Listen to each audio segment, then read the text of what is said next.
Иване, стига си бягал момченце в коридора. Ей, ще си изпотиш целия.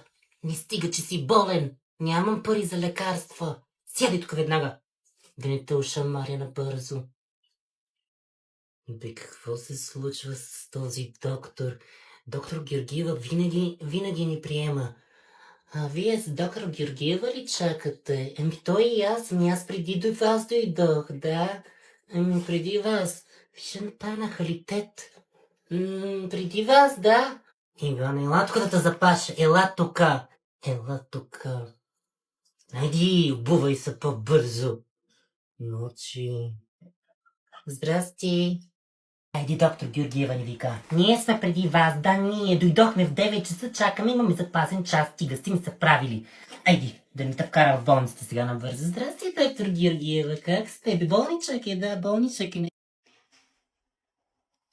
Georgie, what are you doing in the corridor after the first звънец? Минутка фари на Bulgarian реч. Искам само на English реч. Колко пъти да повтарям? After the first звънец, nobody in the corridor. Yes, your number right now. Кажи ми номерът си веднагически. Your number, yes. You're gonna come with me to the principal if you don't give me your number. Georgie. I'm sorry, no Bulgarian reč. Казах, всеки път, когато ме срещнете in the corridor, only in English реч. Няма как да се разберем. Okay? You come into the principal with me.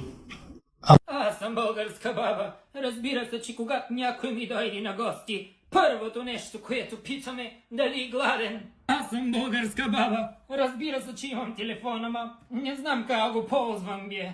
Аз съм българска баба. Разбира се, че имам найлонова турба пълна с найлонови турби. Аз съм българска баба. Разбира се, че винаги в хладилника имам кутия от сладолед, ама пълна с сърми. Дай баба да ти тури една да хапнеш, айди.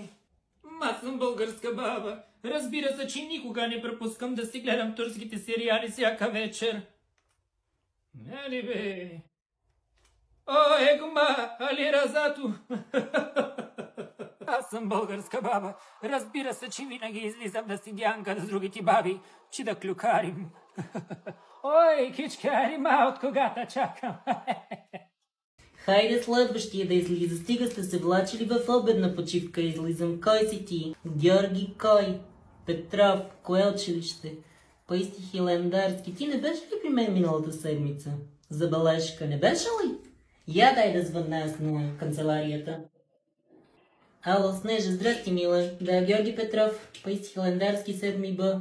Какво да пишем? ОВИ. Остра вирусна инфекция. Сигурна ли си да няма по нещо да го изпитват? Няма. Сега ще го вкарам в болница да му надупчат задника. Айде, мерси, мила. Чао. Какво имам? В стомаха те боли. Айде, 2 дена ти давам. Дай да те прислушам с стетоскопа. Дай набързо. Хрипове имаш, пак си пил студено. Айде, 2 дена от мен да мине, много вода да пиеш. Да поздравиш майка си. Айде. Браво, бабе! Иване, дръж ми очилата да снима малката, де. Айде, де. Дай една усмивка за баба ти да пратим снимка. Айде. Айде да изпъчи гърди малко, да усмихни се, какво си начумерила такава. Браво! Супер си. Да, моята Анастасия завършва и там онова момиче с най-хубавата и най-скъпата рокля, да. Петя, здравей! И твоята ли завършва? Мислех, че останала в същия клас. Ами на твоето момиче роклята не е зле, да не сте тегли кредит. Не сте. Анастасия и аз са завъртили леля ти Петя да види какво е рокля за 5000 лева. Завърти се. Анастасия, не си настъпвай роклята, момиченце.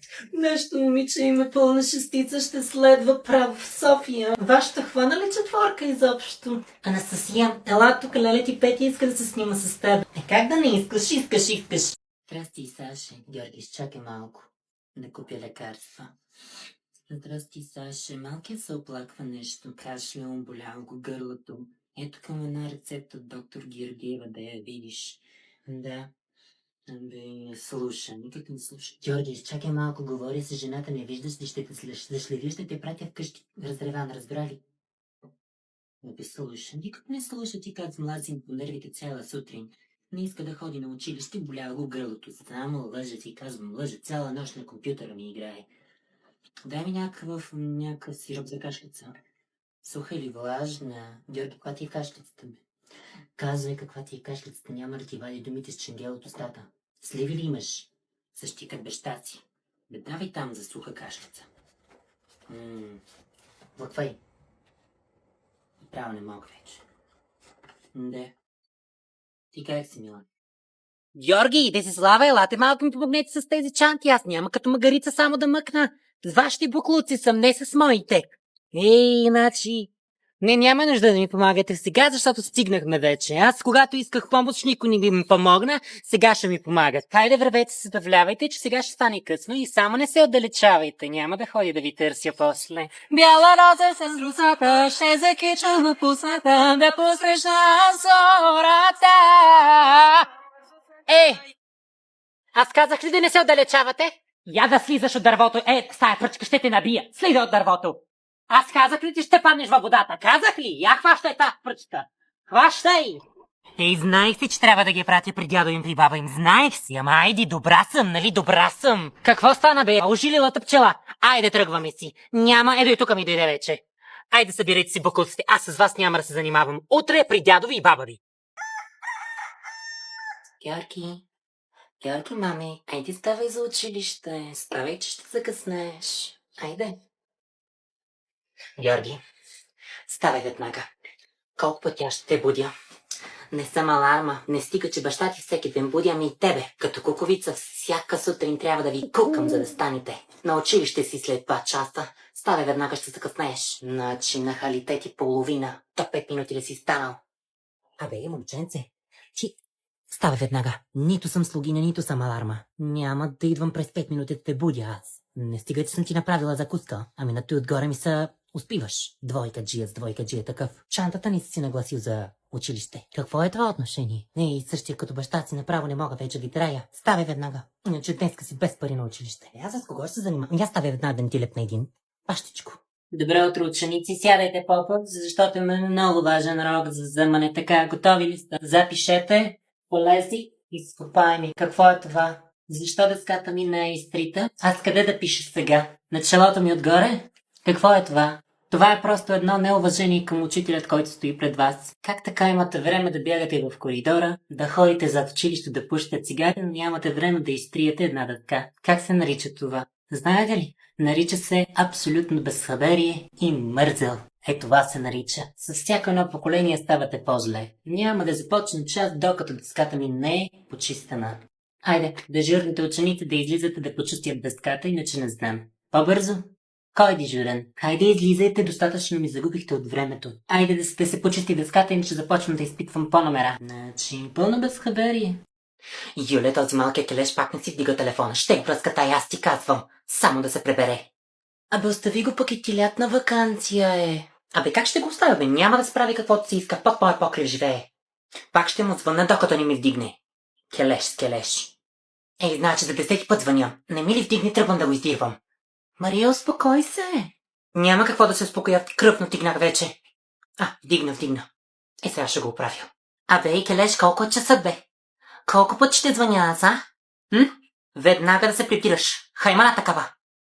Няма да ми скитосваш само по улиците. Ти къща нямаш ли си, бе? Багабонтин с багабонтин такъв. Няма да ми отповишаваш тона. До 10 минути да си се прибрал, иначе идвам с тушилката. Същия като баща си. Виж ги, днешното поколение никакво не поздравява по-възрастните, ама никак. Все надути, наперени вървят като пуйки. Виж я, баба ти кичка пак напълнила чантите, да няма намаления в Kaufland. Случайно не съм ходила скоро. Сигурно пенсиите са пуснали. Виж я как бърза, като пулет пред майка си бърза и тя. Ти на кого си чадо, бе? На кога по-силно говори, бе, бабе, че не те чувам? Сливи ли имаш в устата си? На Маричка куцата внучка ли си, бе? О, така кажи, бе, ние с нея сме шести братовчетки. Да я поздравиш от мене. Како? Умряла ли? Как умряла, бе? Ей, тя се отърва, бе, мама му стара. То стоя скъп живот. И аз скоро шарит на камбаната ми се струва. Запишете. Добре, Анастасия, закъсняла си. Защо аджеба е тази закуска в устата ти и ми плюскаш пред лицето като някакъв лалугер? Може ли да ми обясниш? Второ, минали са 25 минути, откакто сме започнали часът. Защо изобщо влизаш? Трето, какво е това на ушите ти? Слушалки ми се струва или нещо такова? Може ли да ги махнеш, ако е възможно само, или да ти превеждам на някакъв друг език? Вземай си нещицата и да ми изчезнеш от лицето веднагически. Или при директора. Ще имаш отсъствие, естествено. Какво е това? При мен... Тихо. По време на тест не се говори. Отзаде, на вас. Ясно ли ви е? Кажи, Кате, какво има? Дай да видим. Какво те затруднява? Кое те затруднява? Кажи ми. Всичко, което го има на теста, го взехме няколко пъти. Преговаряхме го няколко пъти. Вчера също преговаряхме. Онзи ден също преговаряхме. Та какво не ти е ясно? Кой въпрос? Казвай. Пети. Добре, прочети въпроса внимателно. Прочети си го на ум. Така. Имаш отговор А. Тритон. Отговор Б. Амазон. Отговор В. Тарамбука. Така.